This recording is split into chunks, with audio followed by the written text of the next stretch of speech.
American, and you think that just because you perceive me one way, you're not offending me. It's like mind-blowing. But anyways, so I was sharing that, and I had written out something, and I can add the link if anyone wants to see it. Actually, maybe I'll do that.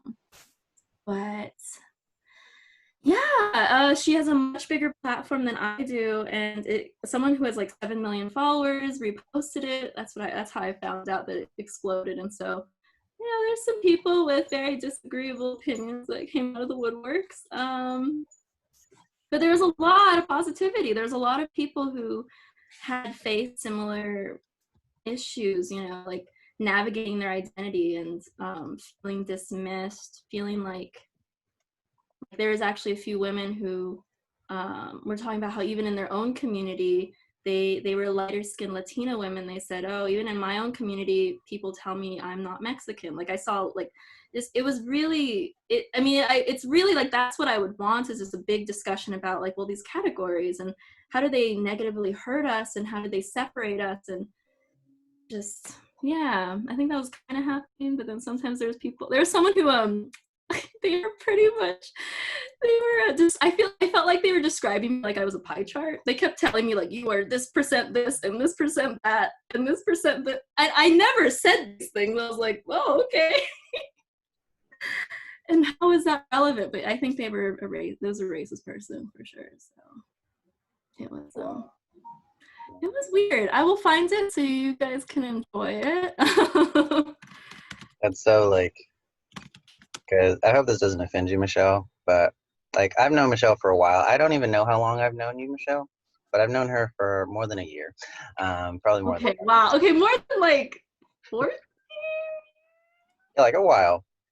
A long time, yeah. And like in my mind, like it never was a question of like what race you were. But I remember thinking like, because I used to be like in my head and not have like reasonable thoughts. And if I were to like place you, in my mind, I would have just placed you as like, I don't know, maybe she's an elf or something. But it was more because you just acted very whimsical all the time. Oh, thank you. Like back when we were younger. And it's interesting to see, and it's not always fun, but it's curious sometimes to see how other people perceive what is your reality. Yeah. How much they're interested in not only perceiving your reality from their point of view, but creating your reality. Like not listening to you say what's true. They take some and then they project from wherever in their reality onto your reality. And that's always very interesting to me. It is interesting. So why do you think that happens? Why do people want to kind of fill in the blanks for any, like, I guess, questions that they have in their head? That is a good question. I wonder that. Question. It is a really good. I think that's a question I have in my head as I'm reading the things they're saying. I'm like, why do I offend you so deeply? And again, it was the people who were very adamant about saying you don't look black. I mean, because people were commenting exactly what I was talking about. That was an issue. They were saying it, and I was like, all right, that's fine. I'm used to this. They're like, well, you don't look black, and and then someone said, oh, you're a fourth black. Okay, big deal. And I was like, what?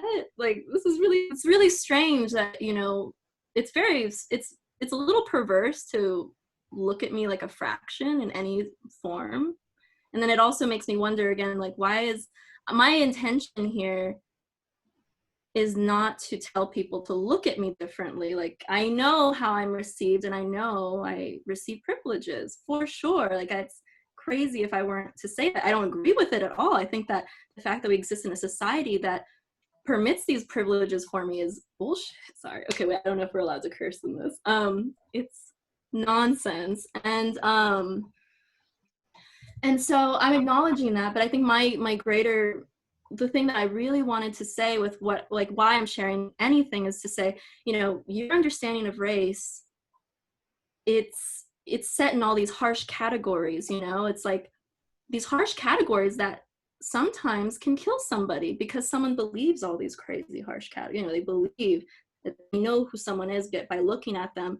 And I mean, I'm thinking, you know, if we're going to talk about these cops that have shot and killed many members of the African American community, it's like they think in their head they know who this person is and they act on that. I mean, so it's like these racial categories, I think, are so dangerous and can lead to violence. And I'm not saying we have to dismiss that they exist, because it is a very real part of society. Society still categorizes, like there's still people, there are still people who, because of their race, they receive privileges because of, or their perceived race, because of their perceived race, they receive privileges, or, you know, or they can suffer for that. So I'm kind of rambling, but my big goal is to just like deconstruct this construct of race. But I know that's a really massive goal, and I'm trying to take it little by little. But I felt like introducing my story to say, someone's going to look at me and they're going to think Asian girl, probably, or mixed, or like, I don't know, or I don't know, so they'll ask me. And then when I tell them that actually this is my history, this is like part of my culture, and you know, maybe you looked at me one way before I told you, are you going to look at me differently now, or are you going to just accept that I am just another human being and these are my experiences, you know? And that is that. I don't know. I think it's like a deep rooted, like, people stereotype everyone. Like, you look at someone and the first thing that comes to your mind is like stereotypes that you've heard, and it's like deep rooted in us, where you see someone and it's like, oh, they have to be this or that, they can't be both. Like, that's what I think. Like, I have friends, when they tell me like they're mixed, they always tell me it's very hard when they talk about it, because people are like, no, like you can only be this much and that much. It's like, no, it's, my history is different than your history. So it's like everyone's different in their own ways, especially like when it comes to ethnicity, like to your race. Like, you can't expect, like, you're not supposed to just fall in love, like your parents fall in love with people. They're not going to be the same exact. You could be different colors, different races. So it's like, it's really complicated in that matter. So I, like, when people look at me, people automatically think I'm Mexican. And then when I tell them I'm Indian, they'll be like, oh, what type? And then they'll start like asking me like different questions. And I'm like, no, I'm just like straight up Indian. I'm from India. Like, I came here when I was little. And so it's like hard to explain to everyone. Yeah. And oh, sorry, you go ahead. Oh, no, go ahead. I was just going to say, how do you handle those situations, and how does it make you feel? So for me, I usually, when I came here in 2002, it was right after like 9/11. And so I would always get stereotyped as, I was from Iraq or something. And they would tell me, like, they would say like these horrible racist things to me. And then when I would clarify, this is where I'm from, and then they would start with that. Like, in our culture, you wear like a bindi, and then they would go like, oh, third eye, or they would say like turban head, and all these things. Like, they would say like terrible things. And that's like things that you have to handle. You have to say like, no, like that you can't be saying these things to me. And so I would always just stay quiet when I was little. And when I got older, I started standing up more for myself. And I'm like, no, I'm Indian, and I don't appreciate you saying this to me. And then they would be like, oh, you must be really smart. Or they would start like stereotyping me in like these certain things. Yeah. Because they'd be like, oh, you're Indian, so you have to fall into these categories. And it's like, why do I have to follow into these categories? Why can't I just be like me? Yeah. Why I'm so different. Like, I have an older brother, he's Indian, but me and him like will meet us and they're like, you guys are so different. And it's like, because we're human beings, we are supposed to be different. If we're all like manufactured to be the same, like there would be no creativity, nothing in this world, because we would all be same and all be perceived to think the same. And that's what I always tell people is like, don't put yourself in a box. Mm-hmm. Like, if it's a hard conversation to have it. Yeah. I know with me, I've always had these terrible conversations with people. Like, they're hard conversations, and then I'll explain it to them. I'm like, no, this is what I am, and I'm proud to be this. Yeah. And it was really hard to get into that place that I'm in now, because I used to be ashamed of it. Now I like see all these people that go to like festivals and stuff, and these are people who used to bully me and tell me like, you have a third eye and all this. They're the people now that are at these festivals like Coachella, embracing my culture or like using it. And then I just start laughing, because it's like, I remember I was a kid. I was like 10 years old, and you guys used to make fun of henna tattoos and like the whole like bindi, and now everyone's just doing it. And it's like those people that used to make fun of me. So I feel like people are starting to have these difficult conversations of why you shouldn't do this. And I think it's a good thing. It's difficult. I totally understand that. I have difficult conversations like this all the time. And it must suck for you too, because I feel really uncomfortable when someone tells me that. I've had someone touch my arm and be like, "Oh, you're Indian, aren't you?" And I'll be like, "Please don't do that. Please, don't do that. That's a little weird." Dehumanizing. It's like, and then it's like objectifying. Like they feel like, oh, like I don't know. It's like suddenly there's a disconnect from seeing you as just a person. Like you are a person who has all these beautiful, unique qualities to yourself that they aren't even going to try and understand because of those preconceived notions. And but it's like when they see you, they have to put you in like this category, and it has to be one category. And I think that's where people need to understand, like, no, you could be something, but there's so much more to you that they need to understand. I love that. Yeah, I agree completely. Definitely. And I know I don't, if you had something to say, Rocky. I know I cut in as you were saying something. And Oh no, what was that? About race. I was wondering, like, there's many people I talk to who consider, like, how do you classify somebody accurately? And you have like your culture, you have wherever you're from, and then when you jump to race, I've talked to a group of people who seem to believe that race is not like an actual thing, like it's not real. And but then I've also talked to people who feel like it is, that it is a part of an identity. Do you guys disagree, or do you guys agree with that? Where do you guys kind of fall on this spectrum? That's an interesting proposition. I think you ask 10 different people to get 10 different answers. But I think personally for me, in my experience, I think the answer lies on both sides of that question, where I think there are a good amount of valid, useful aspects to the concept of race, and there are other aspects to the concept of race that are not valid and that are damaging and I would call fake.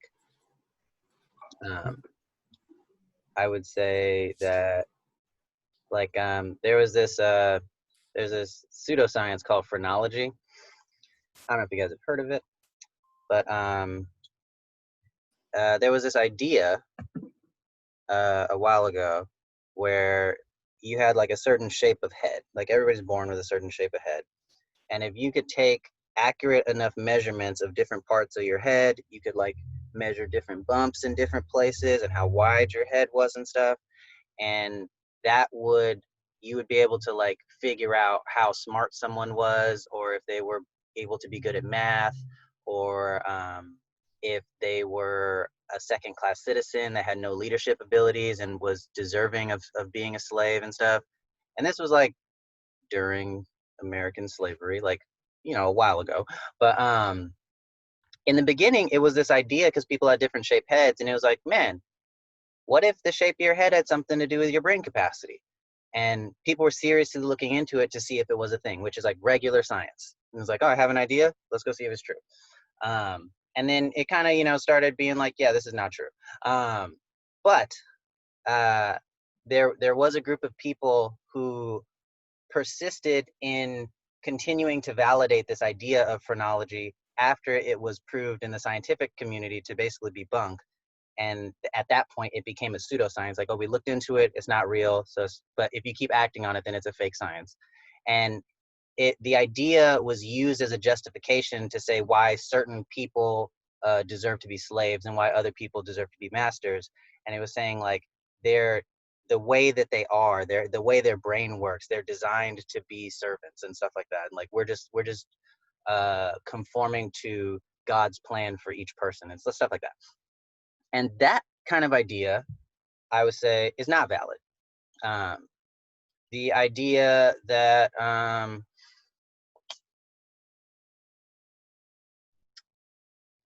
in terms of race. And I think this gets a little confusing because there's other words like ethnicity. I'm not even really sure the difference between a race and an ethnicity myself, but sometimes it can have something to do with your culture. I don't think that just because you are a certain race or an ethnicity, you subscribe to a certain culture. But sometimes there can be like this certain culture, which naturally is this race. Like the people from Brazil, when they're Brazilian, they do all this stuff because that's their culture. And that can be cool, and you can validate that, and I can respect that you do that. But on the other hand, I shouldn't say because you're Brazilian, you must play soccer. And so there's this kind of balance where I think you can respect the history and the heritage of a collective group of people over time, but still not assume that because you have some biological connection to this group of people over time, that you are inherently worse or inherently smarter at math or inherently better at basketball. Just because I'm not that good at basketball. And it's fine. I happen to play water polo in high school, and I think sometimes people would be like, there's been conversations I've been in where they go like, you know how to swim? Or I remember I got on the water polo team, and somebody at our high school came up to me and was like, you that N-word on the swim team? Are you serious? Yeah, and I was like, and I was like, yeah, I am. And it was a African American person, and they were like, respect. And I was like, thank you. And I think I get where he was coming from, because I think there's a stereotype of African Americans not being able to swim, which is interesting if you look into it, because I think, like, in my opinion, it comes from us being like chained to weights and then thrown into the ocean. But which is like, who can swim in that situation? Like, but So dark. Yeah. I ended up getting like respect points from like a lot of African Americans on the campus because I was the only Black person on the swim team, or African American person, which is odd because I don't think I would have gotten that kind of respect for being on the basketball team. And I think that goes directly towards my race. And it happened to work out for me in this case, but yeah, kind of long-winded answer to your question, Rocky. It's tough. I'm curious, yeah, if anyone else wants to speak, because I have an opinion, but I don't want to. Well, I'll share my opinion. At least with the question about if race exists, it only exists in definition, because I remember literally until I was 12, I did not think racism still existed. Literally, like, as I lived in this small little town, one road in, one of my classes, and in our small town that had an African American dad. And I was talking to my sisters about this on, when was it, Saturday, Sunday, because I'm going to go to California, like, road trip starting on Saturday, and I apologize if my internet cuts out. But we were actually discussing this same conversation about, like, what it was like growing up and thinking it was no longer a thing. And it wasn't until, like, in school they tried to teach us about, like, Martin Luther King, and, like, at least in class I didn't even realize what political correctness was. And so even when it was, like, it's kind of, at least with what my mom and dad had explained, like, it's kind of tough to explain to a kid what race is when they come from two different races. I don't know what it's going to be like for me to try to explain this to a kid. But I do remember trying to understand that humans were different based on color. So, Rocky, when you ask about it, I think it only exists when people are told that color adds content. Same with what Jordan kind of mentioned, like, okay, like Brazilians, like, they might have certain characteristics, like Italians might have certain characteristics, like, but from what I understand, and what I really got out of it is, like, if race really is defined based on, like, where your, I guess, skin color comes from, I honestly, I think that's the biggest thing, like, realizing, like, we are in a generation where a lot of us, like, at least for me, I've never been to Africa. Like, I understand my blood is Nigerian. I've never been there. I've never been to Europe. So I'm glad when I get to go to Ireland, but at least for race, I think it only exists in definition. Like, when I think of race, I think more of, like, species, like humans in general, I feel like we are one. I think race was more created people who wanted to have more descriptions on how to explain people. But when people usually ask me like if race is real or what I think about race, sometimes like I revert back to the point where I was like, what was I thinking before I understood what race was? And even when it was being explained to me, I didn't agree. So I hope one day, crossing fingers, the idea of like filling out a box that says, oh, what race are you? It's like, why does it matter? Yeah. So in my mind, I don't think it does. It's the same thing kind of going on when people ask like, oh, what's your sexual orientation? I'm like, are you asking me out? Like, I don't know why certain things are important. Which is also why I think, at least with like job descriptions and stuff, why certain characteristics are considered confidential. Because I think there's been so many conversations about why certain things matter. And I think it's more for people who might have insecurities about their own self. But sorry, that was a long-winded answer on my part. But um,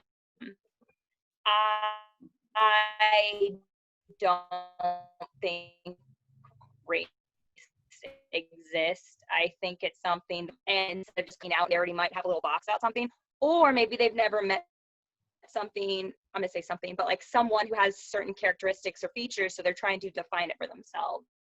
But I don't think it exists. I think I agree with that, which is really difficult for me because I will define myself by race because I acknowledge that a lot of society still uses it to understand the world, and it's almost like I want to acknowledge myself racially to start to deconstruct how real it is, because for me to identify as Asian, African, Euro-American, someone's going to, like, very commonly, someone will tell me you don't look black, but then it's like, let's talk about race then. Yeah, like I have African ancestry. My dad is half black, half white.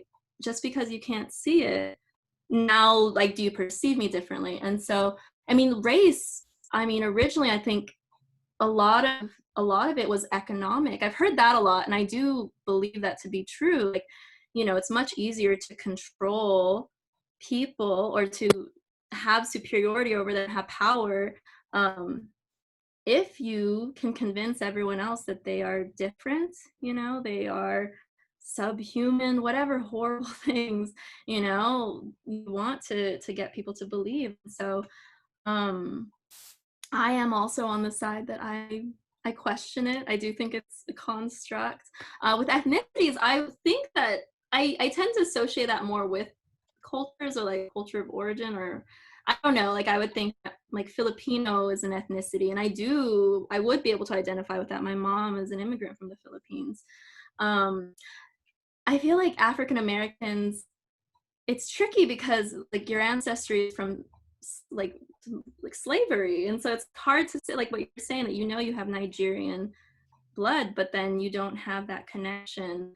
And so that's tricky. That, like, again, it just makes it very messy, and you don't know where anything really lies. Is this race? Is this ethnicity? Is this culture? It would just be nice if, yeah, people could just talk to one another and, try and get to know them for their individual traditions, like their the beauty of, like, how their family lives. Like, it's interesting, when I was younger, I didn't even realize, like, my family structure was so unusual to my peers until I started inviting people over. And then, I'd start to have friends say weird things to me. Like, sometimes I had friends say that they thought my dad was scary, and I did not understand. I was like, my dad is really nice and gentle, and like, my mom is scary. But it lovingly scary. But so people would say this to me, and I was like very confused for a very long time. Honestly, I don't even think I really thought about it until I was in my mid-20s. Like, I started to reflect, like, why do people say that to me? Because no one would ever say that, oh, it's because he's really tall and has a deep voice and he's a black man. No one would ever say that to me. They would just be like, I don't know. And yeah, it's just strange to me. It's like, and then at such a young age, and something is deep rooted. Like, I don't know, I don't know if their parents or their peers are saying things to them, and they're absorbing it and they're making it part of like their reality, and it's just so unfortunate. But yeah, I guess, okay, my long-winded answer is, yeah, I think race is a construct, but it's relevant for now only because people still exist in a world where it's important to them. And so it's like trying to navigate that is so messy.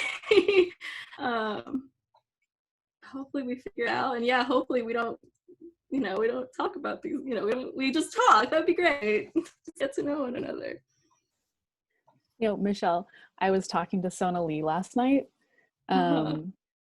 So for everyone else, Sona Lee is she's a Dominican actress in LA, and so we kind of had like a similar conversation about all this stuff. And so it was sort of funny because we were just talking. I can't remember how the conversation got started, and I think we were just talking about race in the entertainment industry, and I kind of went off on my issues with people, with makeup artists and hairstylists not being able to work on like a variety of models. And she just kind of like laid out like the percentages of everything she is like, I'm 7% this and I'm 15% that, and it was just kind of like all across the board. And she's like, but I don't identify with any of those things. It's like, she's Latina, she's Black, she's white, she's this and that. She's like, but I'm Caribbean, I don't identify with any of those things. So it was just really interesting. So she doesn't identify with any colors or races so much, she identifies from where she's from.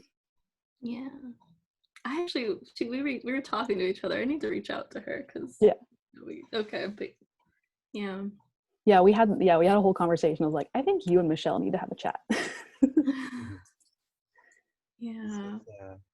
And that would make me ask then, how do you try to impact social change in places that are not homogenous? So like if you look at the US, like even within the US, in different regions of the country, there are certain dominant, and I guess different traits within the culture. So like, for example, the California kind of has its own culture because of the various populations of people that live here. That's very different than Louisiana. That's very different if you're looking at New England. And if you're looking at, say, Florida or even like the whole Southeast, each of them is very different. And so if you're trying to create the same impact across the entire country, how would you do that?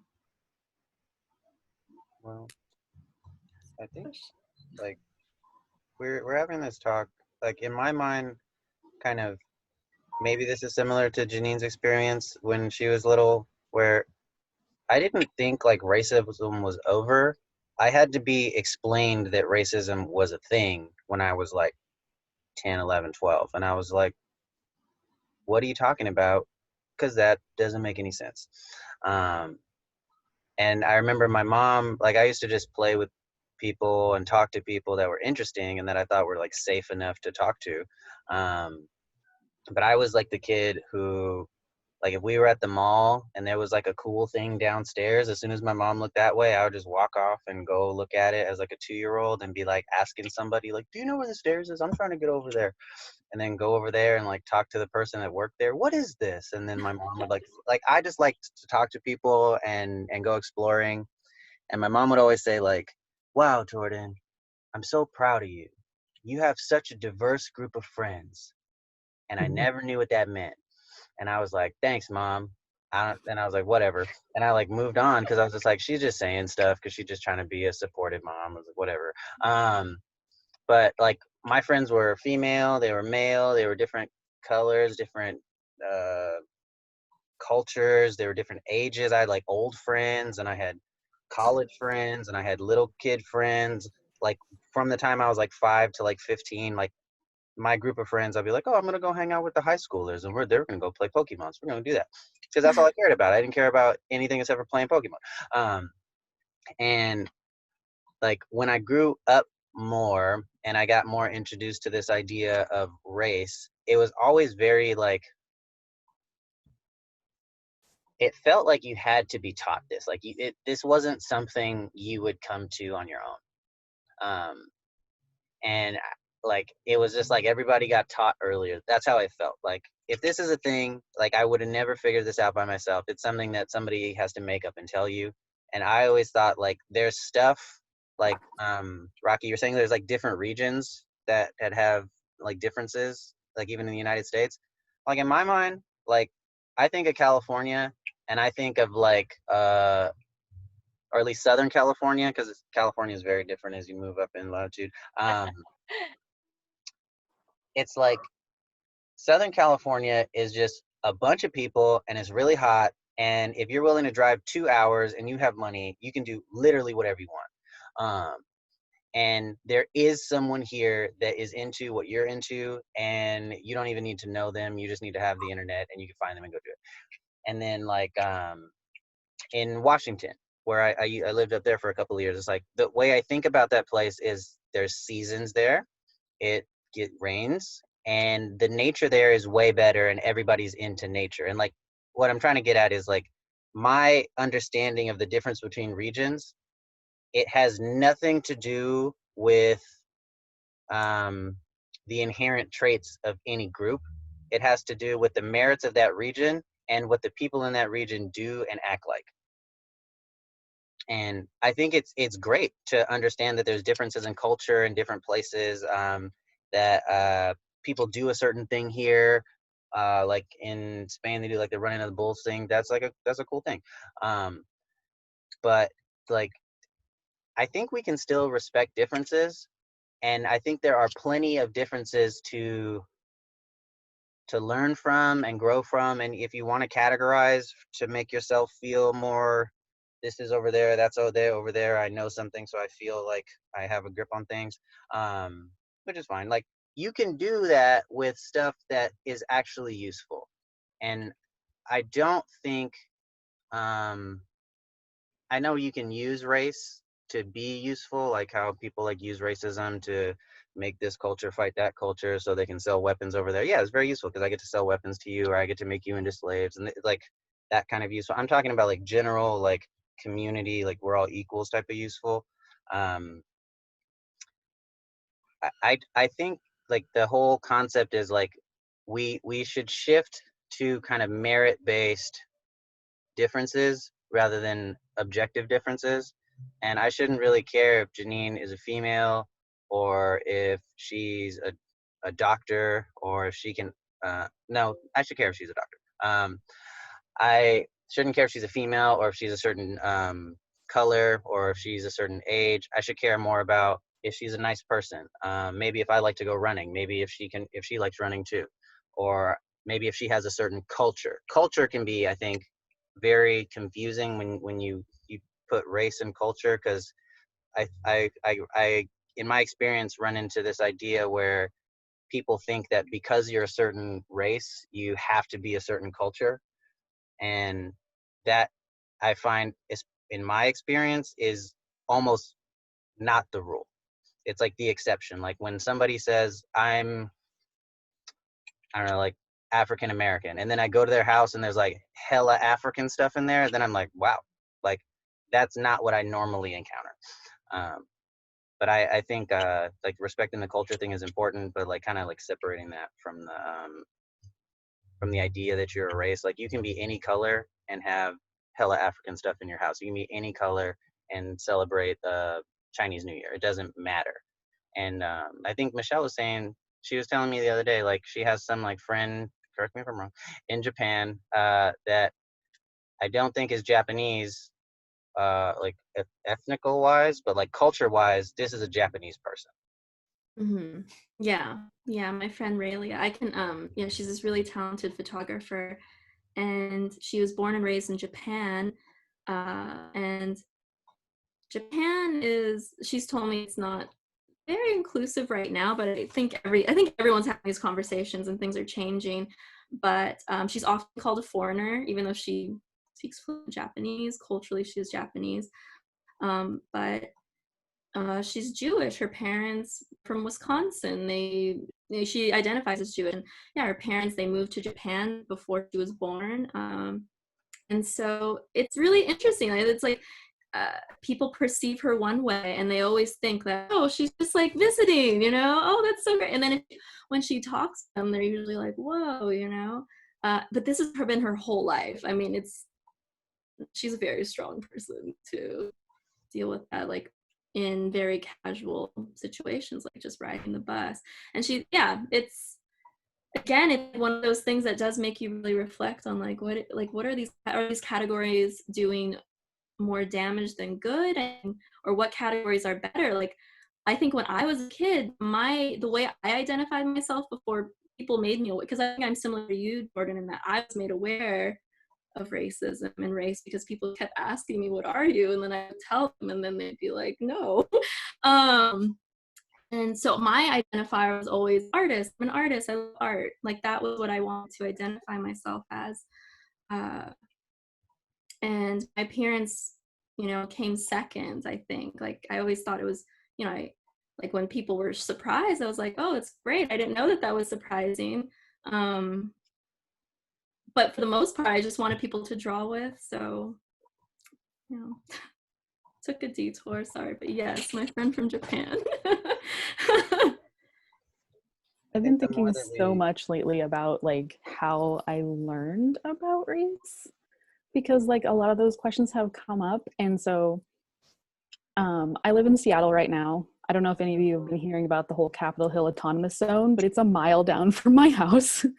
And I was born and raised up in Port Angeles, up on the peninsula, which is not very far from Forks, if you guys have heard about that awesomeness going on up there. So my grandpa which is horrifying, my grandpa was extremely, extremely racist. And I didn't I heard it all of the time because I kind of grew up on my grandparents' farm.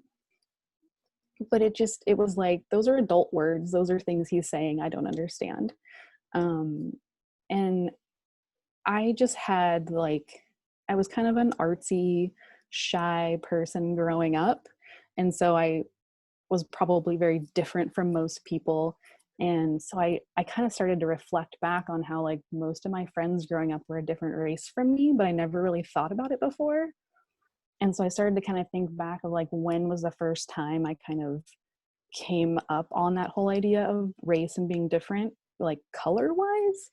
And I remember when I was in grade school, kind of like early grade school, and a friend of mine who was much, much darker than me and had big hair, which I was always so jealous of because I just had this like thin hair, and she could do these cool braids, and I would put like a barrette in my hair and it would fall out. And I'm like, oh man, she's so lucky. She's got the best hair. And I took her out to my grandparents' farm because I wanted her to see my, favorite place in the world. It was like, there were horses and there were cows. And I remember my grandpa saying like just these really strange names for her. And I could tell that they were derogatory. I could tell that they were not pleasant things. And I just kept thinking, that's weird. He doesn't even know her. How does he already not like her? This is confusing. And I remember telling my grandpa, like, why don't you like Melanie? She's so cool. If you just got to know Melanie, you would love Melanie. And I just didn't really understand. And I remember my mom trying to like explain it to me. And I was just like, that doesn't make any sense. And I don't really know where I went from that to like understanding race, because I don't remember being taught about it in school. We didn't have a lot of diversity. We had some, and we were mostly around like Native American reservations. So that was probably the majority of our diversity. But I don't know. I can't really remember learning about it. And I don't remember once I kind of understood what my grandpa was saying, I just rejected it like immediately. I was like, I'm not going to be like that, because I totally grew up from the like super racist, very white, gun-toting, rifle room, white family. So at least I kind of like pulled away from that. But I don't really know how we ever learned about it. Like I even asked friends, I'm like, did we have classes? Did we read about it? Did like at what grade did we learn? Like it just, I honestly can't remember. I actually don't remember either when we learned about it. For me, like my personal experience was, I came here at such a young age, but I didn't remember anything from India. And when I shifted here, I didn't know anything besides being from here, from California. And I remember when I first started school, like I would look a little differently than others, but it wasn't so pointed out to me until I got a little older and I started realizing that my parents and I speak such different languages when we're at home. And then I can come to school because I had a festival like Diwali, it's like our Christmas, and I'll have like stuff on my hands, which is a henna, and I'll come to school and people are like, what is wrong with you? Like, why are you like this? And then we would have conversations like that. But I was never taught that there are different types of races. I don't remember having that in school. Like, oh, if you, like, it was just if you're from this country and stuff like that. They taught us about different nations and stuff, but they never taught us that people are looked at as a race, as like you go in this category because you are this. Like I've never been taught that. But Michelle, your experience that you're talking about with your friend from Japan, like, I get that all the time. I went back to India not literally before the pandemic started. I went in January, and I was born there, but I shifted here. I go, and here I'm like, if people talk to me here, they know I'm Indian. Like my aunt's friend, she can talk to me and she, yeah, you're Indian, Gory. But then I'll go to India and people are like, not Indian. You're just not in it. Like, I still could have an Indian passport and still would tell me, like, I could be a citizen of India and they would still tell me, like, I'm just not Indian enough to be Indian here. And that's what I always thought was weird. And I had, like, when I went, I would go shopping. And I understand maybe when I talk in my language now in Hindi, I have maybe a different type of accent. And then I say thank you, and like my, not manners wise, but I always say like thank you, and when someone gives me something, or I say excuse me. So I went to this place and I was trying on these clothes, and this guy was helping me, and I kept saying thank you every time he would help me, and he just looked at me for like a good 5 minutes, and he said, you're not Indian, are you? And I said, what do you mean? He's like, Hindi isn't your first language. And I was like, no, it is.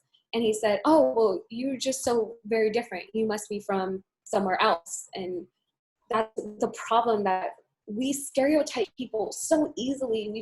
We see them, we meet them, and then we're just like, you're like this, aren't you? Or you're like that.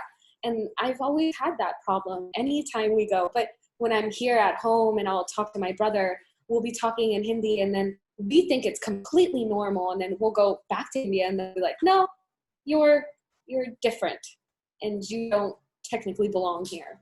And it's very uncomfortable to feel that way. Yeah. No, I have I lived in Mexico City for a while, and so I have some friends down there, and I was talking to one of my friends, and he said that so he's from Mexico, but he went to school in Arizona, and he said when he went to Arizona, he saw other people that looked like him, right? And just immediately went up to them and started speaking in Spanish, and they would immediately be offended. They're like, why are you talking to me in that language? I don't speak Spanish. Who do you think I am? They're like immediately offended. And he's just like, but you're like me. And they're like, I am not like you. And he's just like so confused that, like, he's like, well, they look Mexican and they are from Mexico, but they're not Mexican and they don't speak Spanish. And I just remember him being like so confused. He's like, we're the same, but we're not. And he was just like, oh. It's just like, but I think like that's where we need to start accepting people for just who they are, and just being okay with it, and not having to question them or be like, why are you like just a little bit different than me? It's like, you should accept who that person is and all the things that they offer.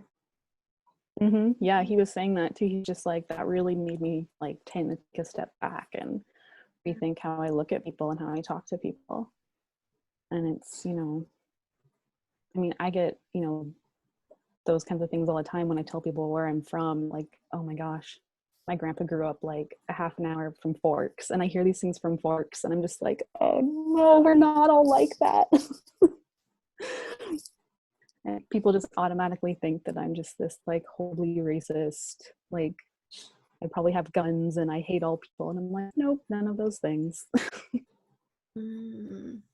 Yeah, it's like, I think we just need to be better at asking questions and being willing to ask questions, and not being afraid. I think even Jordan, you had a talk on this, right? Good questions, but That was a good talk. huh? I really enjoyed that talk. Yeah. But yeah, I think there's a fear too, right, with like asking someone something and being worried you might offend them. So it's like could go both ways. It's like beyond being ready to ask questions. Like I think people also have to be understanding of like intention of someone else, like when they're asking.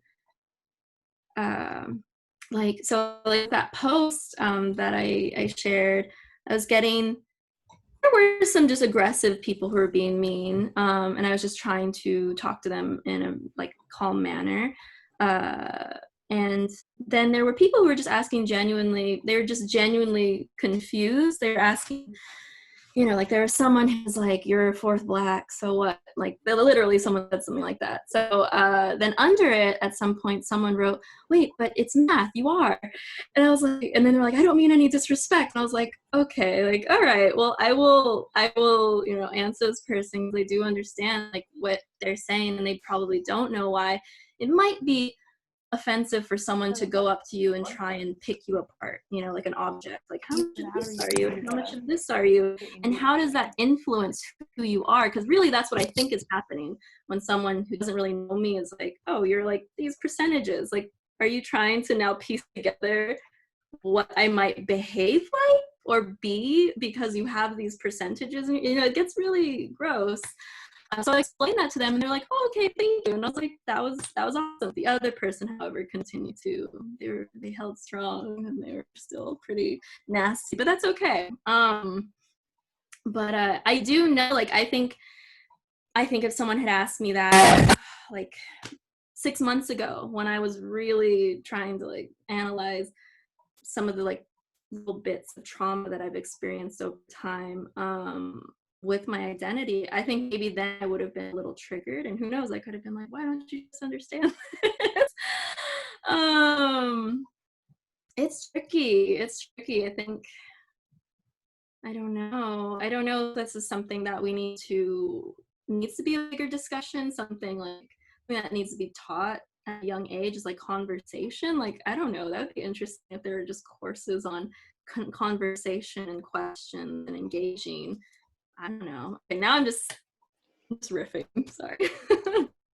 I think more conversations would be good, especially like right now. I know like a lot of white people. It's so weird to like talk about white people, and it's like really weirding me out, like identifying people right now. I'm just not used to that.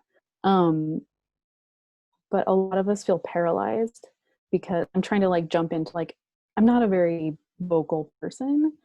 I'm usually the person that's like shy and quiet and I like hang in the corner. But right now I feel like I have so many friends that are like Michelle, and I feel like I need to do whatever I can to support, right? And like not be silent and jump into as many conversations as I can and read as much as I can and learn as much as I can, so that any of these like biases and things that I don't know I have, I can identify those and get rid of them. And I think the more that people are willing to talk is important, and not just willing to talk, but willing to let people be wrong and help through it.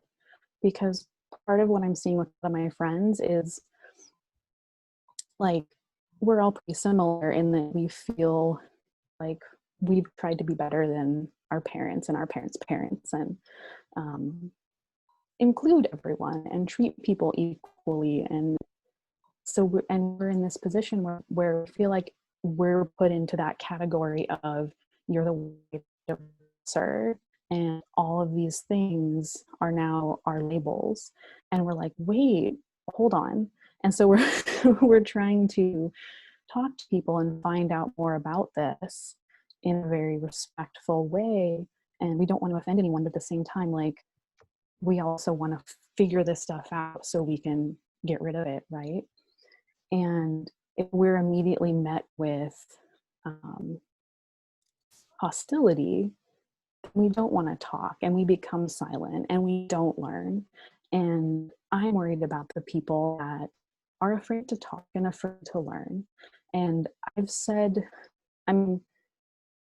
I'm generally pretty comfortable as a creative person with being in process, right? Like I mess up all the time. I'm excellent at failing, super good at it.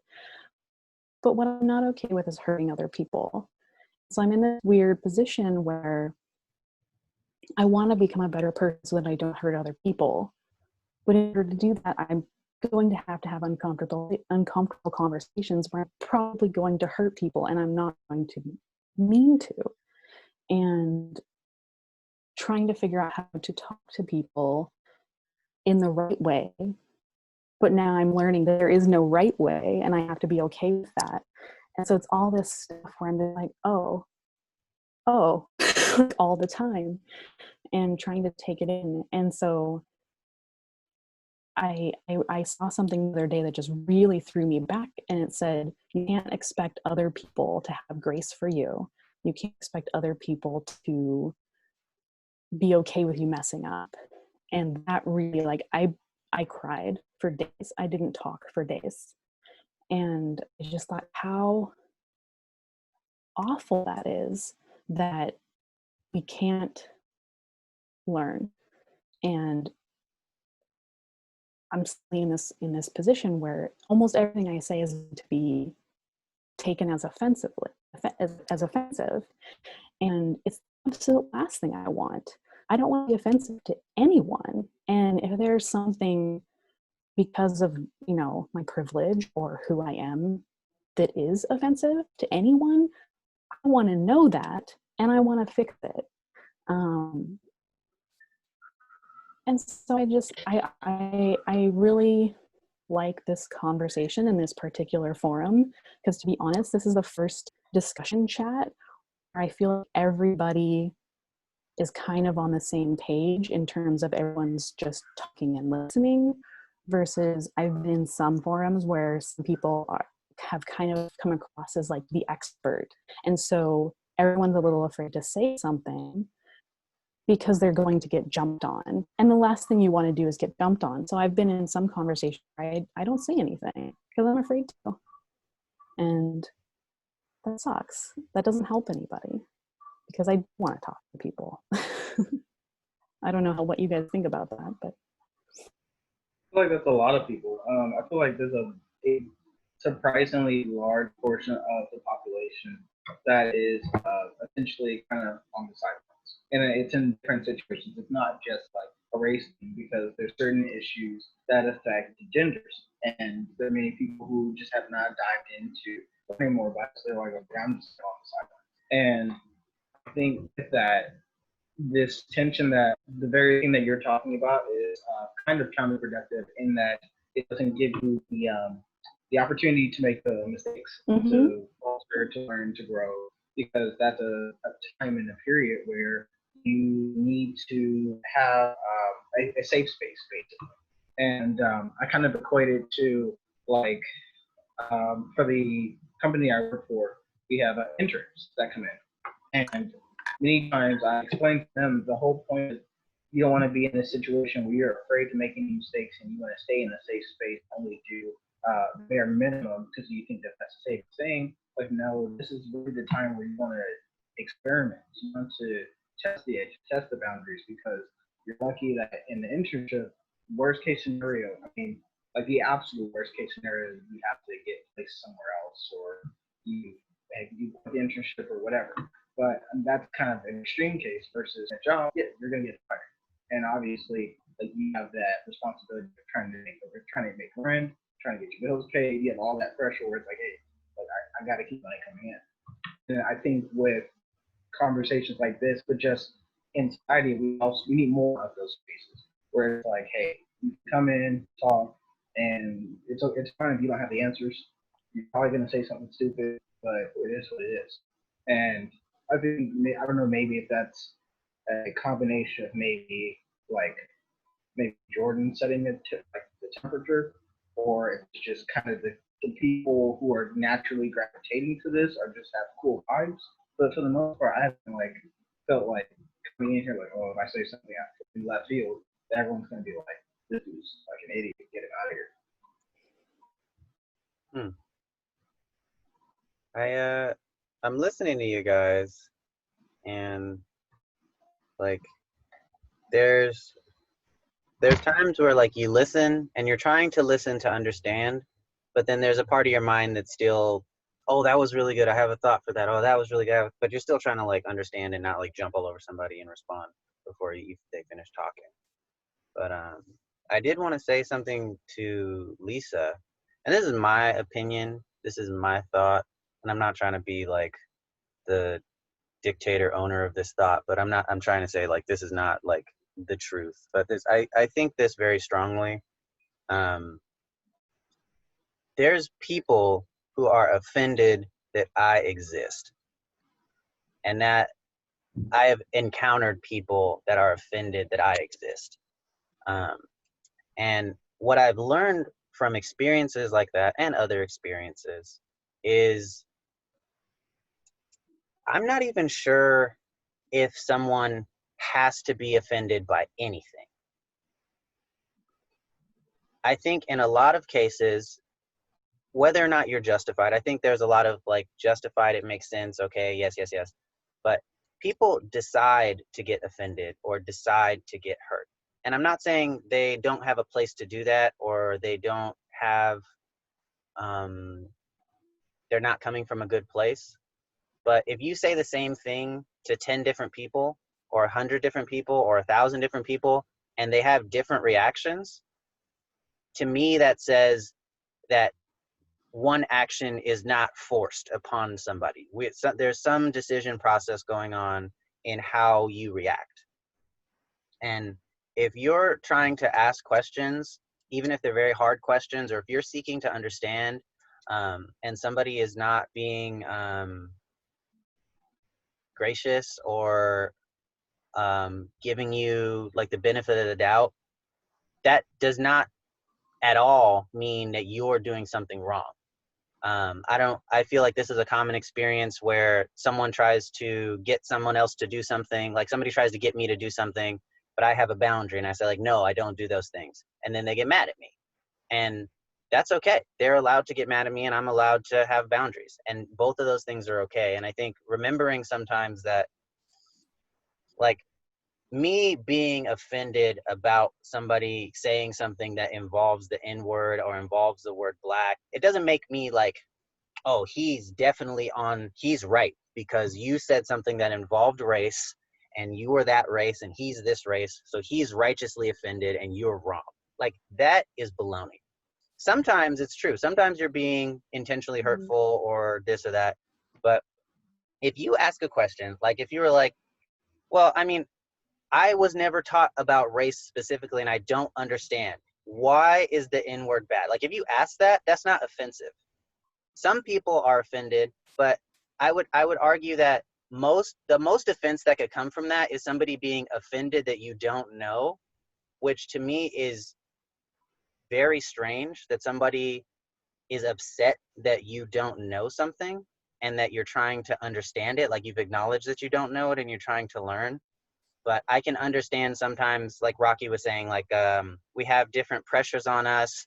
We have different ideas. The media is saying this. My parents said this growing up. My friends are saying this. And who you are in a particular moment is some of what you've made, but it's also a lot of what your environment has helped you to become. So I understand people act in interesting ways and they may not always be so accommodating. But sometimes it takes that extra effort and that extra leadership and that being the bigger person to say, look, no, I don't know. I want to be respectful. I want to understand so that I don't make people angry or I don't put people down. And so I'm asking. And if that person doesn't tell you, or if that person says something mean to you in response, and this is just an example. There's a lot of different ways this go. That's okay. And that doesn't mean you asked a bad question. That doesn't mean you did something offensive. And I would say, remember that, because a lot of times people can make us feel like we're doing something wrong when we're not. And people decide to get offended because for whatever reason that they have inside of them, but that doesn't reflect on what we're doing or if we're trying to do something good or bad. You saying Lisa? that. Yeah. I'm gonna get cut out. I absolutely acknowledge the person you are for coming on and saying that, because I was almost like, why would she think? Because in my mind, I forget in college they went through like diverse training where so often walk of life, and the biggest thing I hear as like thing within this collective group is the real curiosity, like what is nature versus nurture, because that's one thing that we get educated in when we look at diverse training. One of the skills I still hold on to is when people say things that I might consider, like what Jordan had said, like they don't know and they're just asking questions. It's in my mind a state of like intentional ignorance to where they want to seek knowledge. And so I feel like for people who might become offended, I really hope that people start engaging in the idea of like what they used to call ouch and educate. Let someone know what they said hurt you. Let them know why it hurt you, and then let them know a way that might be seen as a more respectable way, or not even respect, more culturally, I guess, aware way. Because when Michelle was speaking about it, and I wanted to interject, like, no, then Rocky started on is with nature versus nurture, again, coming from like a family like mix. My other two sisters, like they kind of joke that they got like the whitest black girl family, and then when people tell me, no, you're the whitest, I'm like, what does that even mean? Because I feel very often when people see me, they automatically think whatever they're gonna think. Maybe they don't say things because they're like, oh, I might offend her. Versus my sister, she gets the most upset because she is so fair skinned and her hair is almost like black that she looks like a modern day like Snow White. And so when people say black jokes or they make racial slurs, and then she gets upset, Megan, like just recognize like how you tell me I look like I'm whitest black girl, like that maybe when they see you, they don't even think they're offending you. And so I feel like through those types of conversations, like she's made it a lot more aware to me of like why she does get so don't always see racing that could be considered even offensive. So people see things, I don't think they're saying it to me. Like I forgot who had mentioned it, but I think at least I think it was you had mentioned it, like your grandmother. Like I didn't get when my grandparents used to say things to my family in particular, it had anything to do with racism. And then I was kind of like let in the door of why my family was considered the black sheep. But I love that you're willing to have the conversation about being afraid of being offensive, because I is one thing that maybe in general these conversations of race comes up, we don't think that we're capable. I know, like Jordan, to your point, I actually found out that there is a term used for Jewish people is very for black, and I just found that this year. Like me know, through Hammer with this person who then educated me on his background, and I was like, oh, that is very interesting. So I am still finding out a half black, half white girl who looks mainly black, that there are so many ways that I can still be considered offensive to ways that I didn't even know.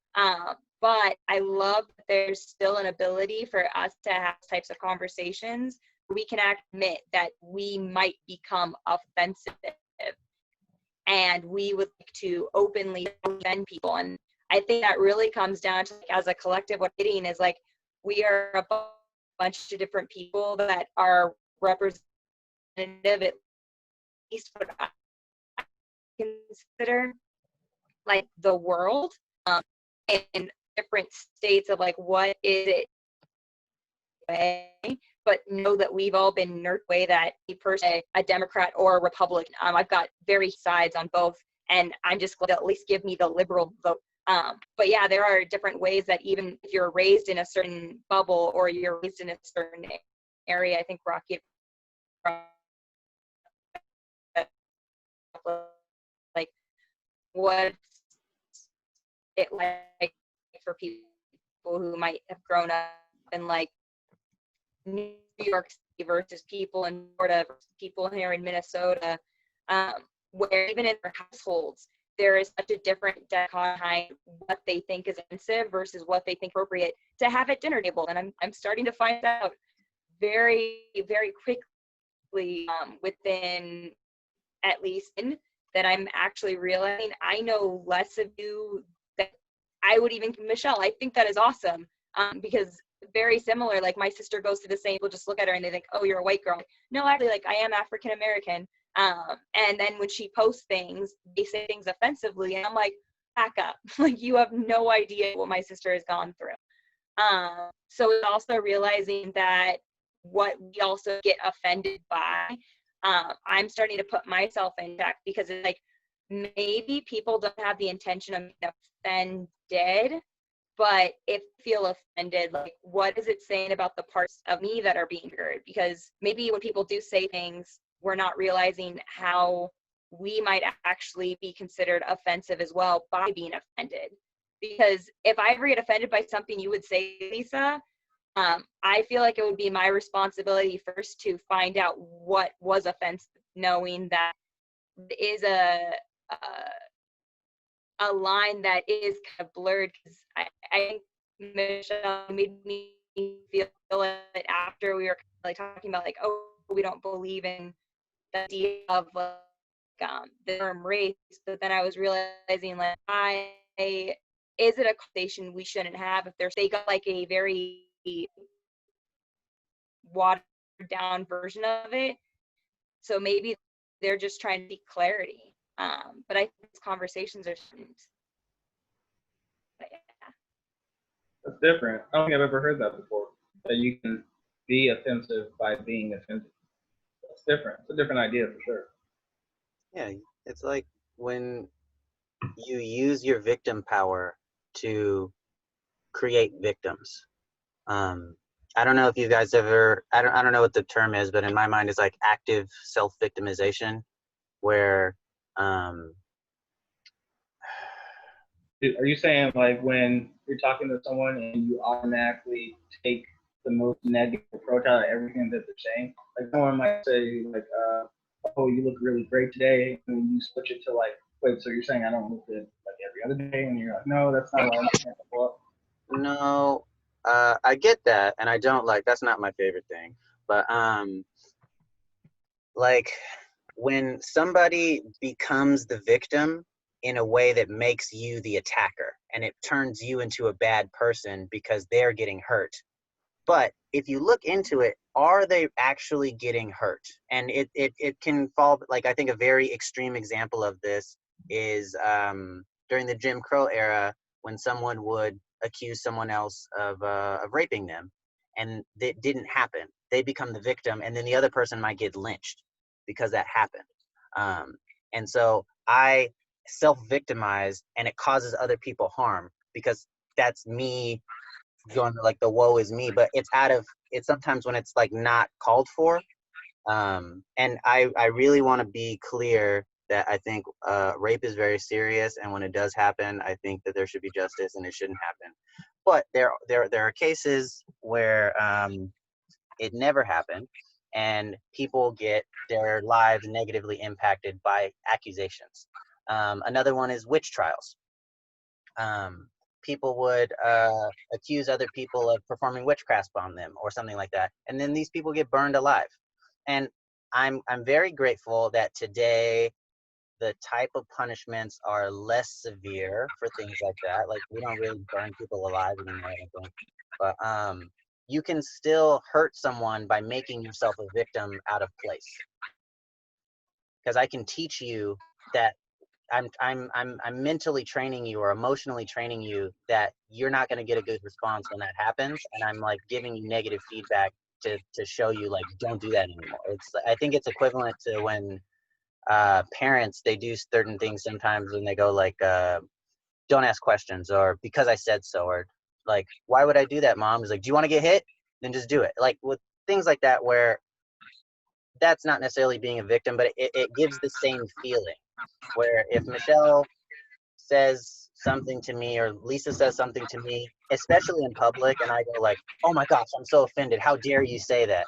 Like, it makes them feel horrible. It makes them feel embarrassed. And it, I think, has this effect of teaching them not to do that in the future, not to risk asking those types of questions. And it does hurt that person. Well, can you hear me, Hi. Jordan? Hello, Robin. Can you hear me, Jordan? Hi, how you doing? I think at underneath it all, you have to go to root cause analysis, where you have to evaluate what is the intent. Does this person intend to offend me? Are they doing this on purpose? You have to get to know a person in order to know their trigger points and their areas of sensitivity, or their areas of insecurity, their strengths and their weaknesses. I think it's about assessment and evaluation and examination of, at the end of the day, what is the intention? What's the intention of the person that issued the comment or the action, and what is the intended response of the person that was on the receiving end?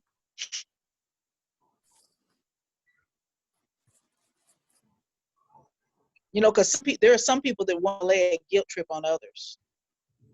You know, maybe the person that the comment was said to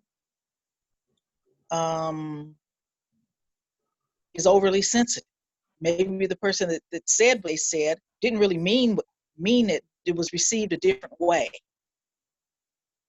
by the person that it was said to. Yeah, I think taking the time, and I think actually to kind of maybe say something profound, not to push myself up, but like racism or any sort of ism, I think classism, sexism, whatever, I think it does come from this idea that I already know and I don't need to understand. And it's like, I know that white people are better. I don't need to talk to you to find out if you're good or not. I already know that. And the whole seeking to understand intentions, trying to give people the benefit of the doubt, those things I think inherently destroy isms, because it's the opposite type of methodology. And if I think you're encountering a situation that has those kind of things, I think bringing in methods of getting people to think about intentions or stop and try and perceive what's actually going on rather than coming into it already knowing what's going on can do a lot to kind of short circuit that desire to assume, because it stops you for a second, and now that you're stopped, maybe you can break that veil of racism or whatever idea that's being pushed out. Yeah, that was very interesting, Robin. Okay. I think what's cool about the whole idea of having to get to know people is that obviously you build that connection, but it's something that's different because many times we're inherently lazy. And so we it's easier to just jump to the assumptions and just kind of make that connection versus doing the work and doing the research. And in many cases, there are cases where it's difficult. In person, it's really easy to interact with people, but how do you transfer that online? And it's especially when you're talking to people on social media platforms. Me personally, I'm more hesitant to not necessarily debate, but have those conversations with people if it's an avatar. If it's something where it's I can't see you, I don't even know if you're a real person, then I'm kind of I'm less likely to kind of go down that rabbit hole with you because I have no basis for knowing where you're coming from.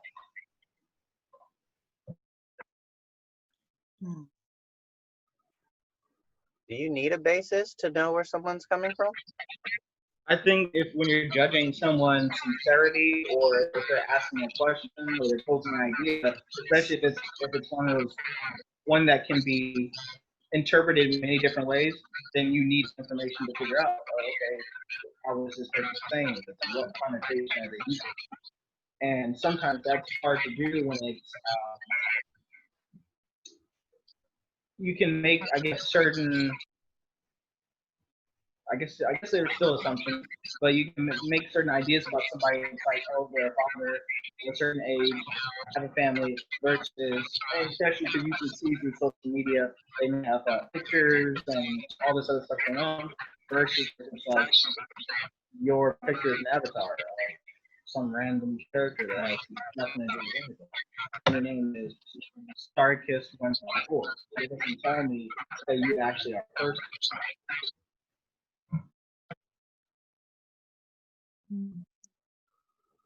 I Uh-oh. oh, Jamie, you got something to say?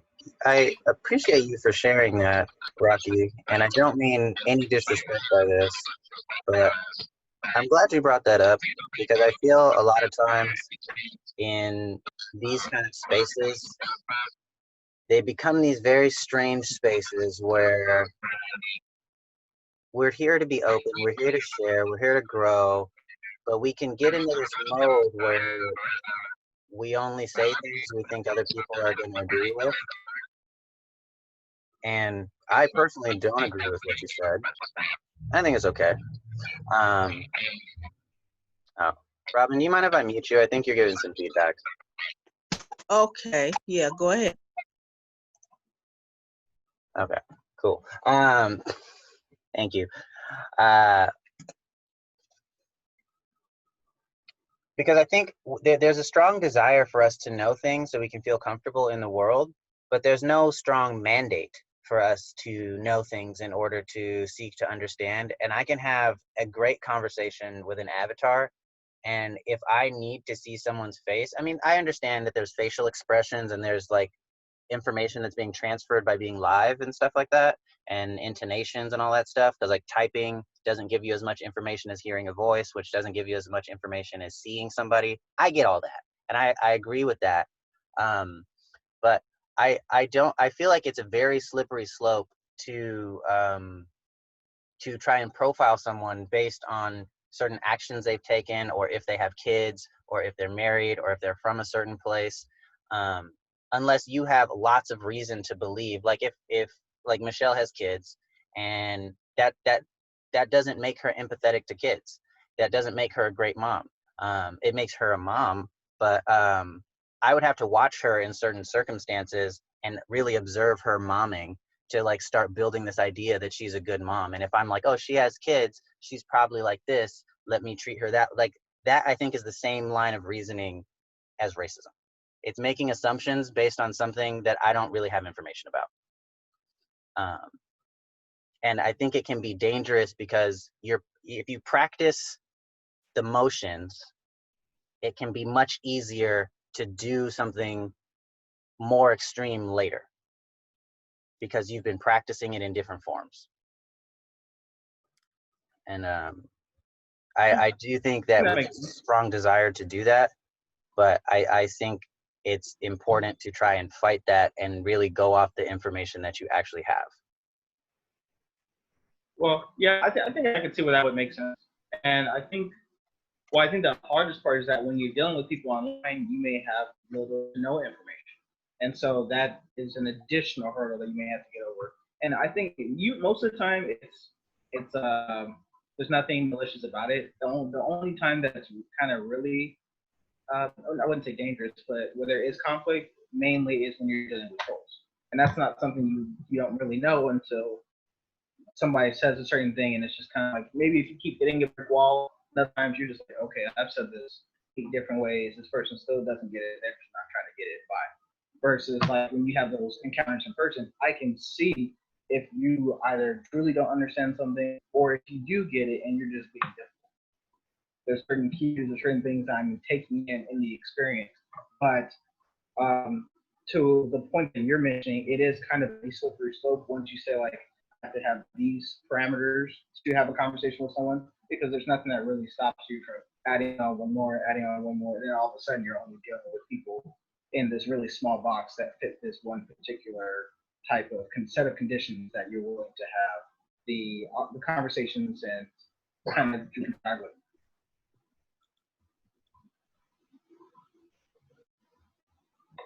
Yeah, I think there is a large amount of like finesse to really having good conversation and really being understanding.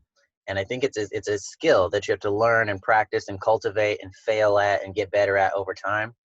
And it's interesting, like I feel when you have a conversation with somebody who's good at having conversations, like you walk away like, wow, that was a good conversation. Even if you didn't talk about anything important, that like that art of listening, that's a skill. That's like doing pull-ups. You can't just do 20 pull-ups when you're 20 years old and then be like, oh, I'm good, I don't need to do any pull-ups, and then when you're 50 be like, I can still do 20 pull-ups. Like, no, you got to practice that on a regular basis, and your listening skills are always going down, just like your strength is always going down. That's why you got to go to the gym every week, because your strength is always going down.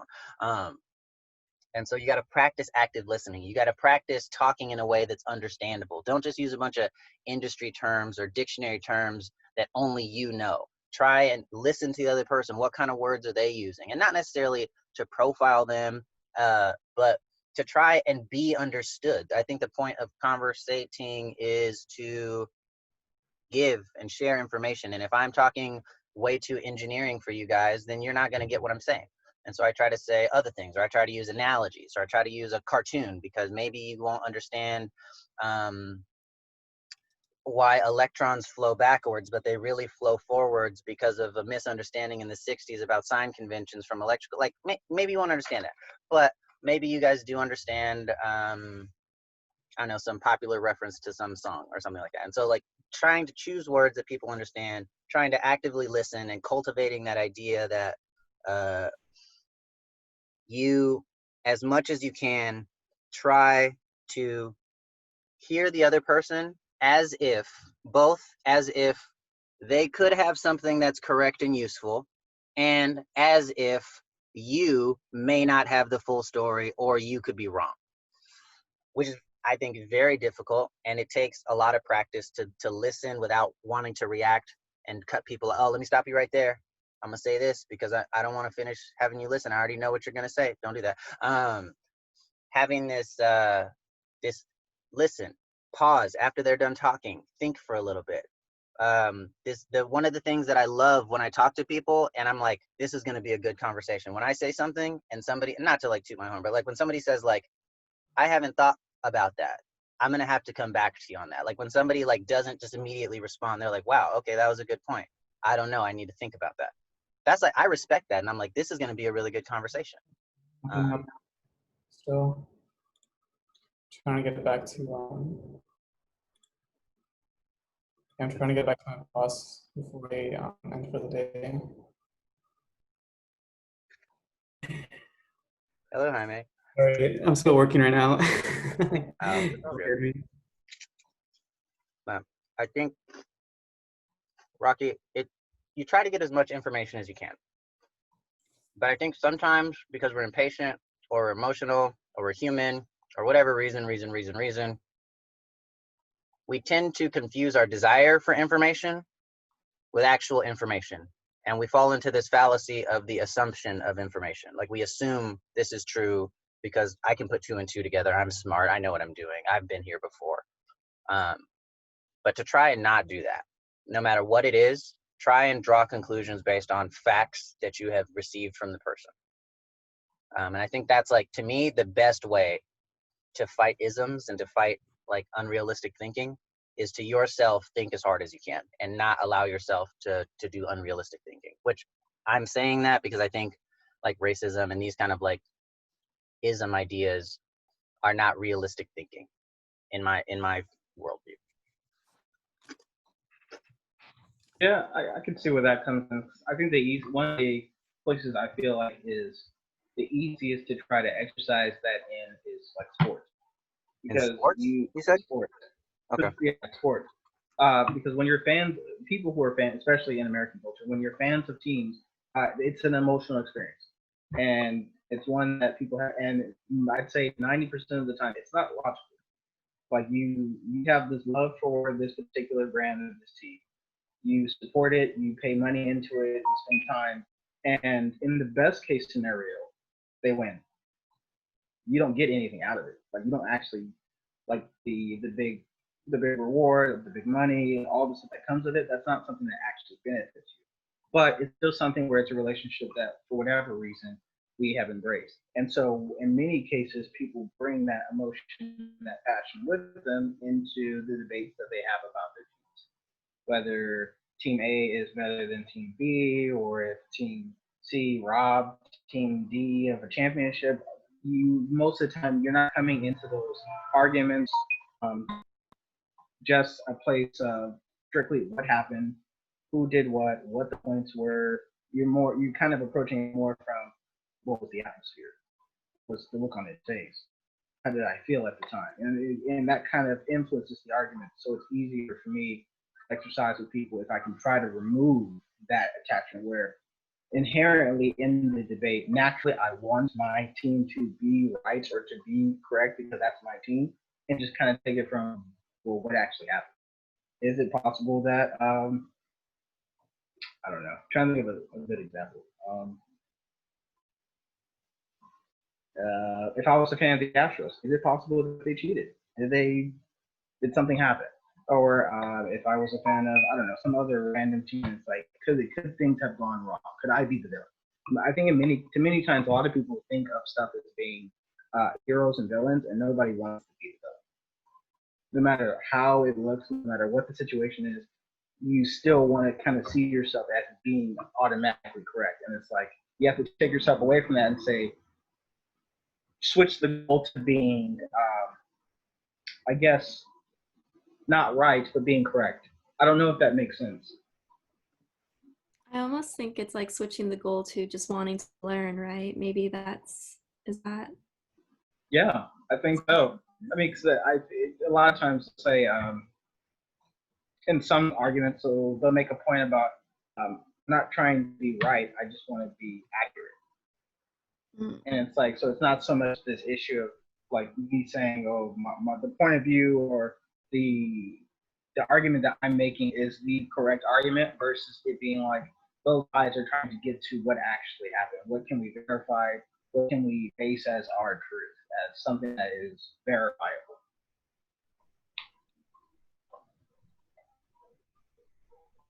That would be ideal, right? If like conversations in the end is always like the goal was we want to agree at some level, or at least like understand one another at some level, and do so in, I guess, as rational a way as possible. I mean, when you were bringing up talking to, I guess, like an avatar, someone who you can't see online, have you been engaging in conversations like that, or have you had experience with like that where it was really tricky speaking to them and trying to have that connection? Yeah. I'm trying to think of, like, for example, this was, I think, it's going on a month ago. I was talking to a couple of people, and they were talking about the situation that happened in with NASCAR, where one of the racers was like on video games racing, and didn't know his mic was on, and was caught like saying the N-word and a couple of other like slurs, and then he got into trouble. And what the situation that was going on at the time was that he was suspended, and they didn't know when he would be possibly brought back.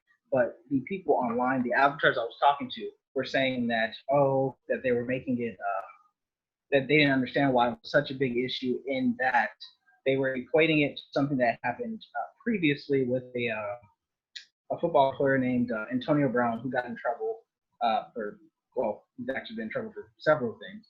But most specifically, the last team that he was on, he outed some racial slurs at the general manager of the team and was let go.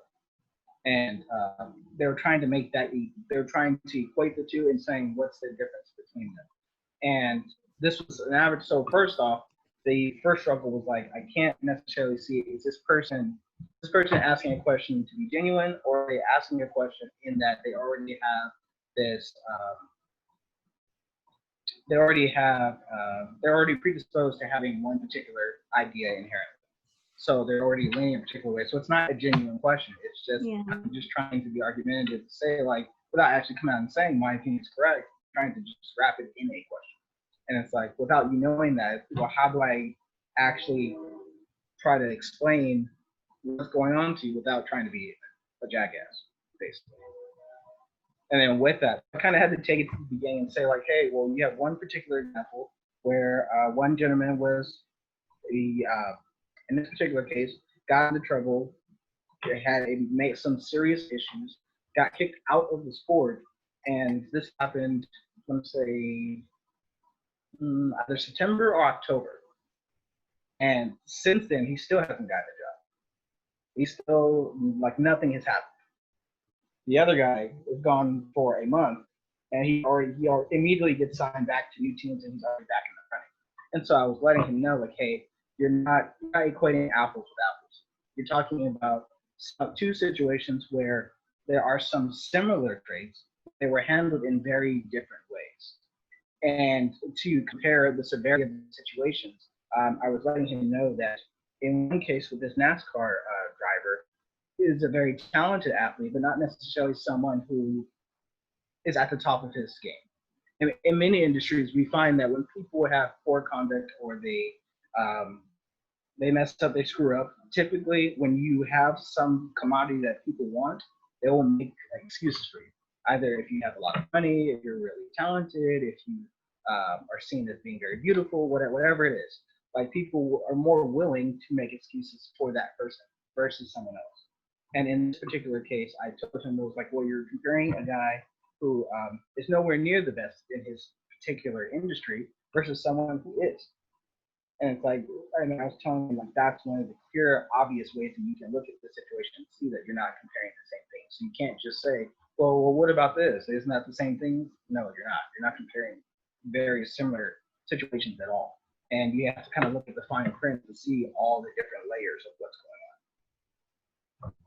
So in that case, after I explained that to the guy, he never responded. So I was kind of like, hopefully you got it, maybe, you know. I hope it went over well, but dealing with an avatar, who knows? Yeah. I mean, I think, yeah, I had that experience. Like, I tend to stay away from internet discussions, but yeah, just that post, that was like the first time in a long time that I've tried to engage with people that may disagree with me online. And I feel like I understand what you're saying. And then I also agree with Jordan, where it's really hard to say who you're dealing with. And it's almost like better to just treat everyone like an avatar, because they could even be taking photos that, you know, using a photo that's not even theirs and being like, this is me. Yeah. And because I know, like, there were moments where I was talking to people and a part of me wanted to address them and address the way I think they might be seeing me, but then I was like, wait, I don't really know, you know, even if, let's say, I look at them and I think they might be of European descent, I don't know, like, that's all. I only think that.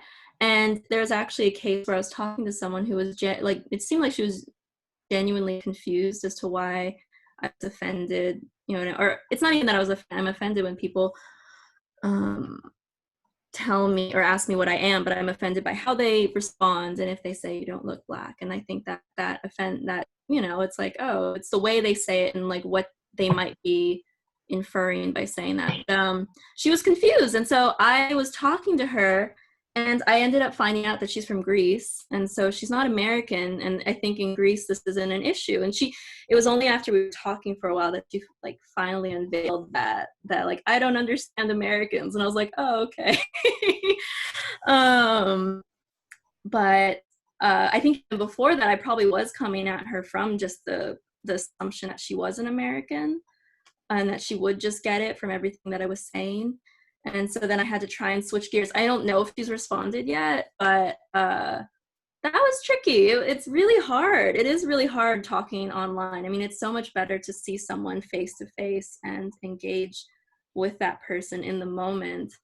And I almost feel like we probably, I mean, these people that are really mean online would hopefully treat someone more like a human being, you know, if they weren't hidden behind their icon, which may or may not be them. Yeah. Yeah, I find that one of the biggest struggles I have in conversations is realizing when I do have to check myself, like in terms of an assumption, or like, hey, do I have anything to base this off? And because it's hard to take yourself out of your own head and be like, hey, maybe I don't have all the answers, or maybe that's something that I didn't hear them say. That's something I just took two pieces of information that were separate and just put them together, and now I'm trying to base my argument off of that. And kind of like what Jordan was talking about in terms of slowing down and kind of looking at the whole picture before you dive in. For me, that can be a constant struggle because I do have that immediate like response or just something I'm thinking of in my head, and it's like, well, I have to kind of figure out like, am I looking at it from the right perspective, or is there something else that I need to ask that would get me closer to where I truly want to be? And that can be really, really challenging a lot of times, at least for me personally. Yeah. I don't know anybody else's experience with this term, but you guys talking about, we're talking about a lot of different stuff right now, or a lot of different things. If I said that my brother was here, he'd be like, say things, don't say stuff. That's not right. He used to be an English teacher, but there was this concept growing up that I also didn't understand and didn't think was real, along with racism, and it was leadership. And like for the life of me, like I always got like selected to go to leadership camp or for this leadership thing, or I'd get some random, like I remember in high school they went to this assembly, and I got this plaque from Bank of America for like I got nominated for some leadership award, and I That was like, seems vaguely familiar. Somehow I was like, Bank of America gives out awards. yeah, and I was like, what is this? I don't understand, but but the reason I'm bringing this up is like over my life, as I've learned more about this leadership concept, I think in the beginning it was so hard for me to accept, because in where I was coming from as a kid, everybody should be what we call a leader today. And that's like the ideal world where everybody acts like what a leader is. And what I think we're talking about now, like pump your brakes, take time to understand, talk like a reasonable person, don't be offended at things that aren't offensive. Sorry to point so much, but those are like leadership things that I've learned, or like skills that you have to practice and cultivate to help get people to come together and mediate or live in harmony with each other or work together and stuff like that. And it can be very difficult, and it can be, like Rocky said, a constant struggle. Like sometimes being a good leader is like being in push-up position, where it gets harder the longer you do it, and at no point do you get a break. And it can just be like that sometimes, and not everybody wants to do that. And I understand why not everybody desires to be a leader and why not everybody is a leader. But I think thinking in that mindset of I can be a leader even if no one's following me, I can exhume or I don't shine out, I don't know the word for it, leadership qualities. And really, I think some of the stuff we're talking about here, like how to fight the void of like, I don't know, or I think I know, or I'm going to prejudge and all that kind of stuff. These sound a lot like the leadership things that I've learned in my life from like books or from going to seminars or going to retreats and all this stuff. I used to get sent to like leadership retreats for whatever reason. And one of the things that I wanted to bring up, I think I brought this up before, but it's so like, it's helped me so much in my ability to work with people, especially people that I perceive to be difficult for whatever reason. And when I'm talking to somebody, normally, like, and I'm trying to get something done. So I have like thing A, and I'm like, I'm going to accomplish thing A. And I'm like, so I'm going to talk to Lisa, and I'm going to try to explain to her this. if during our transaction of talking and communicating with each other, like I become upset with her for whatever reason, maybe she doesn't want to accept thing A, or she wants to do a different, whatever reason. If I become upset with her, there is a chance that in the beginning, I wanted to get thing A done, but now that I'm upset, my desire will no longer be thing A. It will be like to show Lisa that I was right. And it changes, and it could seem like the same thing because I'm right that A is the thing, but at the end of the conversation, I never got A accomplished. All I did was get I'm right out there. And this idea where your emotion in real time can change your motive and what you're doing and why you're doing it. Your why can be very harshly connected to your emotion at that moment. And trying to say, like, at all times, what am I here for? Why am I talking to this person? What am I trying to get across? And sometimes we become embarrassed. And so our desire goes from ask a question and understand to be quiet and stop being embarrassed. Sometimes we get angry and we were having a good conversation, but now I want to show you that you offended me. And my desire has changed. And one of the things that I was talking with Boods about the other day, that's one of my good friends, is if emotion can change your motive in real time, emotion can also change your motive over long periods of time. And so if my judgment can get clouded because I'm angry or I'm sad or I'm offended, if my life sets me up in a way where I'm stressed out for a long period of time, or I become angry for a period of time, or bitter for a period of time, that can literally change my perception, I think, and like make me understand things in a different way, or make it much harder to look at things objectively because I have this this filter put on. And I may not realize that because it's been on for a long time. And if we have stuff that we're dealing with, or stuff that we're dealing with but we don't know we have, it can affect our ability to understand and our ability to act reasonably with people, and we may not notice. And I think kind of putting that concept out there, checking yourself to see if you're becoming emotional in the moment and seeing if that's changing what you're trying to get out of something can, I think, help us stop and do the thing we don't want to do, which is calm down and resume being reasonable, or step away because we're emotional. We don't want to do that. Or realize that maybe I've been getting mad over the last 3 weeks from all of these posts that I've been seeing online.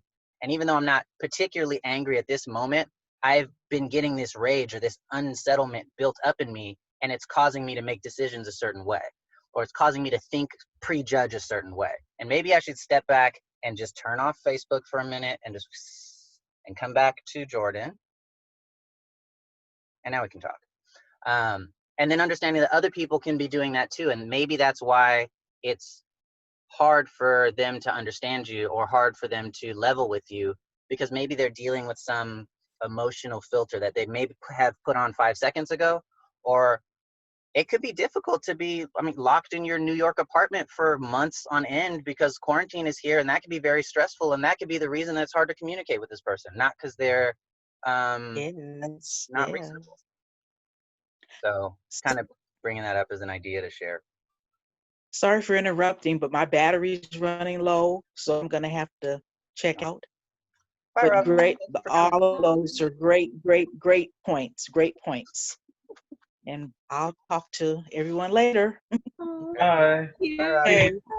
Bye-bye.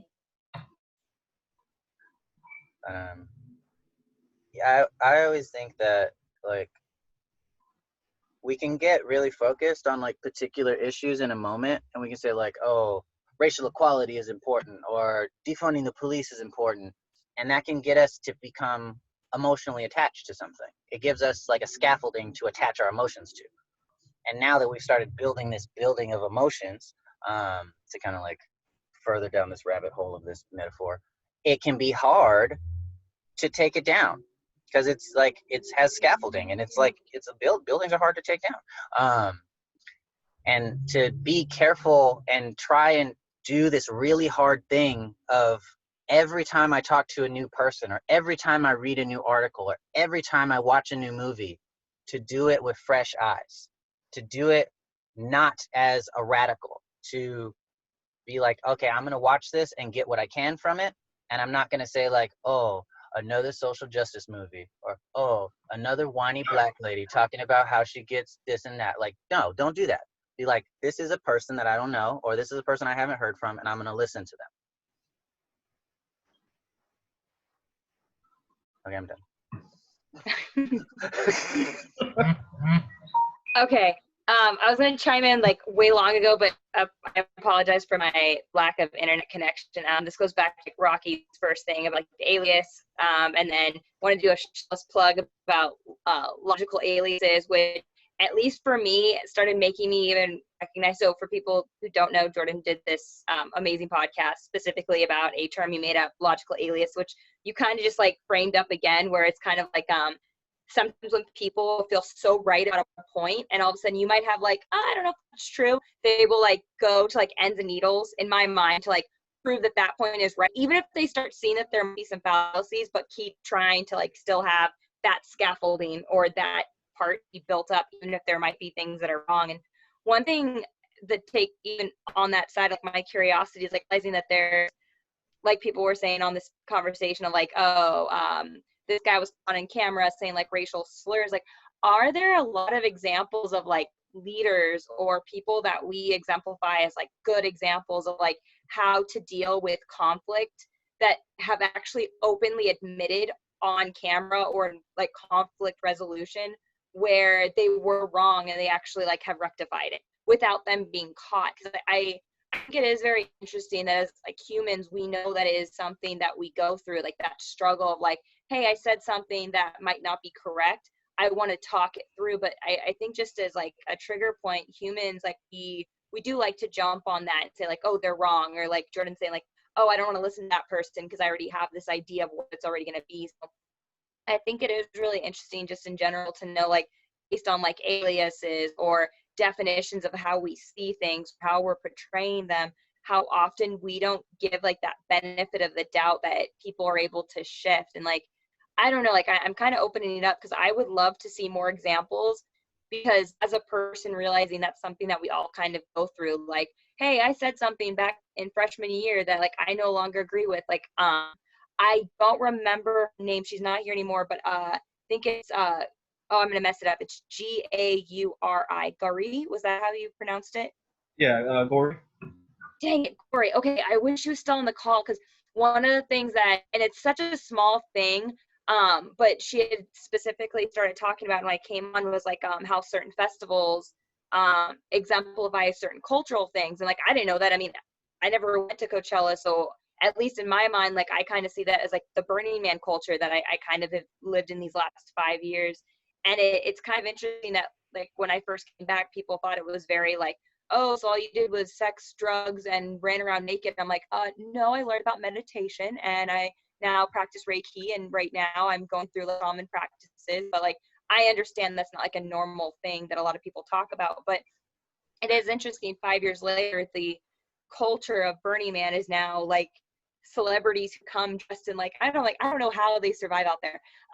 But yeah, anyway, I think it is really interesting that at least in my mind, I'm trying to wrap around what it would look like for someone to switch their ideas. I am just now finding out people who go from like hardcore Democrat and now they're becoming conservatives and people are hating them for it. I'm like, because they changed their mind. So I guess I'm kind of opening up, because at this point I'm trying to figure out how I as a person can go from one point of view and perspective to switch. Like, are there examples of that you guys know of? Because like I know documentaries sometimes have like one point of view, but I rarely see anything where people can actually be seen on both sides. Are there examples of that? I feel like, I feel like there are, in that, like, so occasionally you'll see like talk shows, and you'll see someone who says like, oh, I was formerly a part of like the Aryan Brotherhood, and then I realized that like I shouldn't be doing that anymore, and so now I'm actually committed to talking to people who are kind of questioning their views and trying to get more people away from it. And you kind of talk to, in that case, that's a situation where someone would say, well, how do you have, because on both sides, your opinion is very, you're very, you, it's not something that you kind of have to believe in. Like, you're very passionate about it, whatever. Either if it's something where you're like, I have very strong views towards white pride, or like, I don't. And it's like one of those situations where how do you make that switch? And in those particular situations, the people, like, there's one particular spokesperson I'm thinking of in particular, and the way he describes it is that he basically, this was a culture that he grew up in, and that he had a couple of very specific experiences that were kind of that catalyst that changed his whole perspective. And so it was something where it was dramatic, and that kind of made him see this whole other perspective that he didn't know before. Besides that, though, it's like, it's hard to say because of that someone public that's speaking about it versus it being like someone I actually know that I have a good sense of what their personality was like before and seeing what they had gone to. I can't think of anybody personally that I know that has made some sort of drastic shift like that. Maybe people who go from being like having a meat-based diet to being vegetarian. There are a lot of people who do that, who have that kind of like, hey, if something happens and it's like, oh, I think like it clicks. I get why I want to make this change, because that's a pretty significant choice in you that you want to take. Not only the impact that you're going to have on other living beings in the world, but also your own personal body. Could I kind of like ruin the reason of why I'm asking this? Because I realize a lot of times I don't jump into it. I feel like we're all capable of it. And similar to like your example that you did give about like that, like I feel like one day I literally went from being Democrat till I was like, F it, I'm an anarchist. Or I went from being like meat eater to like, I want a healthier diet, I'm gonna do vegetarian. But I was like, wait, no, pescatarian. And then one day, literally like the day before Christmas, I went from like vegetarian to like vegan. And like, I think it is interesting because like then people sometimes like, I think like is like a slow thing. Like at least with my cousin Chris, like I still haven't had the full conversation about him because he doesn't feel comfortable talking to our family about it right now. Like, and every time I reach out to him, I'm like, okay, it's kind of touchy about it, but like people who switch like their gender orientation, or people who choose to like switch their sexuality, and like I'm almost wishing there was like a point where we could see like that guy who went, like you're saying, like the Aryan Brotherhood to like switch, like are those possibilities? Because I hope one day people do wake up and we really do like forget what it's like to have racist. Like I don't know, and that might offend some people. But I do think that there's certain things that people have like strong opinions about that like I know might be considered offensive, although like realizing that this isn't something that we actually talk about, like what does it look like for people to switch that, like average people, I guess, like not celebrities, because you're right, like me as an example of a documentary, like it's probably someone who has like a profound following. Like I like that Jordan used that example, like who's a follower. Like I'm like, oh, what's an influencer actually these days? But like I'm wondering like if it was possible for us to like have it be like a normal conversation of like, I'm not an extremist, but I changed my views extremely. So for me, that would be considered an extremist. But yeah, thank you for sharing that, Rocky. Like, I don't know, I feel like I have like an echo chamber in my head where it's like, these are questions that I feel like in my general basis, like I do on a whim. So I don't realize that for some people it is kind of extreme sometimes when I make these like life changes. And for my family, they're like, I just don't get you. But then I'm like, okay, well, I get that you don't get me, but you don't get a lot of people. So that's cool. I'm not that different in your life. Yeah, thank you for sharing. Cause like, I do realize like maybe there are people who the transitions don't happen in their like daily life. Like for me, my family like is almost every year, like what's Janine going to change this year? Like, so it is interesting to know that it's similar with like things that happen in the world. Sometimes we don't always have the same relationships with people who drastically change their lifestyles on a whim. But I am curious, do you, anyone else too? Because I get that, Rocky, like in the sense that maybe it's something that like a more drastic thing might happen that it has to shift, but like I almost want to open it up now, I guess, to like if someone's experienced someone else doing it, or if anyone on this conversation or this call has actually gone through like an extreme shift. Well, I know my friend, my friend is Filipino and her parents are both Filipino. And so with this movement recently, she's been talking to them a lot more. And I mean, this is an issue in the Asian community that I've dealt with, but there is a lot of racism. There is a lot of anti-Black racism. It's yeah, like and I think that people might like, you know, someone who might be my age and from the Asian community, I don't think that they consider themselves racist, but I think that their parents, you know, the things that they've said over time, it can affect the way they think. They don't, it's not intentional. But so my friend, she's been talking to her parents because she said that, you know, when she was a kid, you know, she brought friends home and they're Black. Her mom would tell her to go hide her purse, like just like terrible. Yeah. And so she was saying, like, I grew up with her and I knew my mom was very racist. And but with this movement recently, and actually her mom has been going through changes over the past few years. And I think part of what happened, and I don't want to say that this is what always has to happen, but there was like somewhat of a traumatic event in their family. My friend's father had a heart attack. And I think that because of that, they had to make all these changes to their lifestyle. And it made them question a lot of the ways that they had already lived. So it's like, oh, well, we're so used to eating all this food that's really bad for us, but now we don't want you to suffer, you know, another heart attack. And so we're going to switch over. Now we're going to eat more vegetables and less grease and all that. And that was maybe 2 years ago. And so now with the Black Lives Matter movement, my friend's been talking to her parents a lot more, and they are completely on board. Like they are, like, I think they're trying to talk to their friends now. It sounds like she's saying, like, I'm really shocked, like remembering my mom when I was a child versus right now, it's like 180. I mean, I'm sure that there's still growing that she needs to do for sure, but she's improved. And so I think it is possible, but it's hard it's hard to imagine something can just like snap, you know, like suddenly. I think you can immediately, right, like start to like say, you know what, I'm going to try this starting tomorrow, and I'm going to change like my diet, or I'm going to try out this new thing starting tomorrow. But then for it to really become a part of you, I think it almost has to be a habit, right? Like you have to constantly engage in that. And then it really does become like a change, you know, actual, I don't know. I mean, yeah. Well, and I think like also if you see something personally, and you can kind of relate it to, like you can feel it.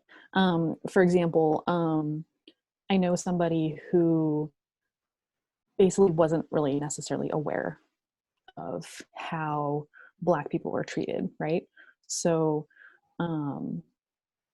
then adopted children that were different race, and then saw how they were treated and had a whole different perspective, and suddenly then became much more of an activist, but didn't really know it was there, right? So maybe people in other communities that are not around other people, but then suddenly they are, and they see like how other people relate to them, it becomes something that is then in their like sphere of knowledge, right?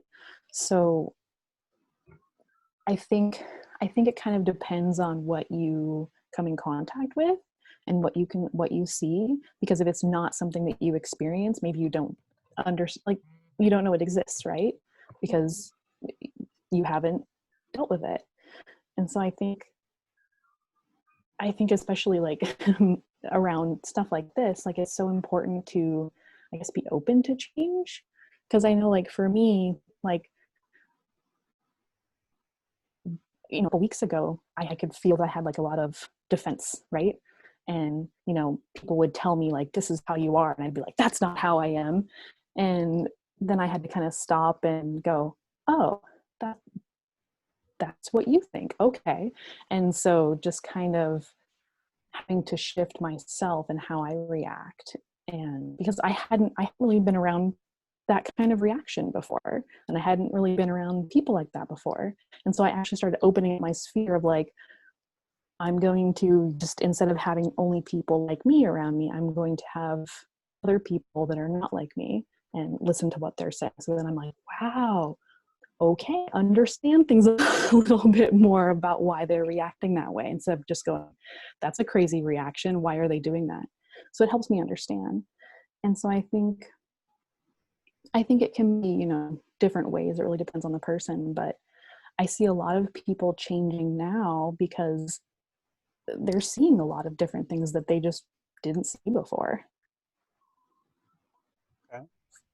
Well, while I do think this is a great conversation, I do want to respect people's time, and I do feel that it is always better to end wanting to talk about more than end exhausted and be all talked out.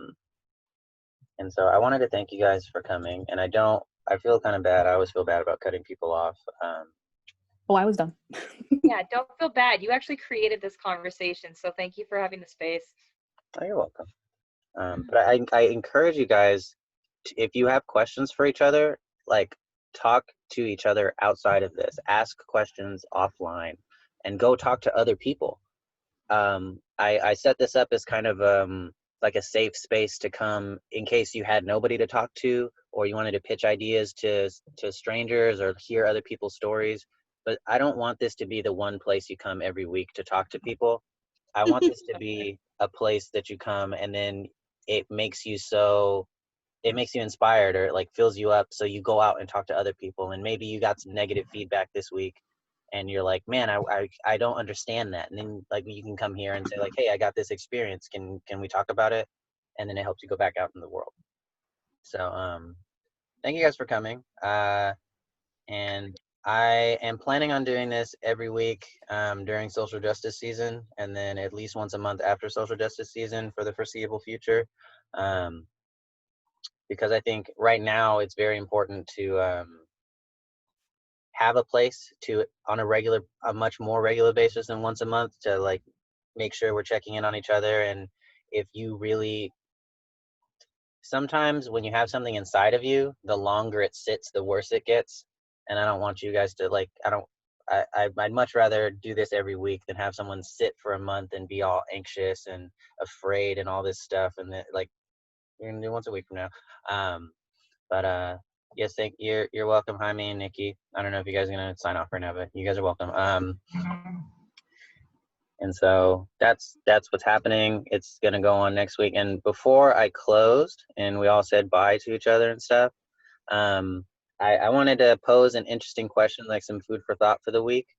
And the question that I came up with was, if you had to think, and like if you had to be logical and really like be a historian or anthropologist and understand really what was happening, how would you say, and this could happen in a lot of different ways, so I don't recommend like figuring out one way and saying that's the only way, but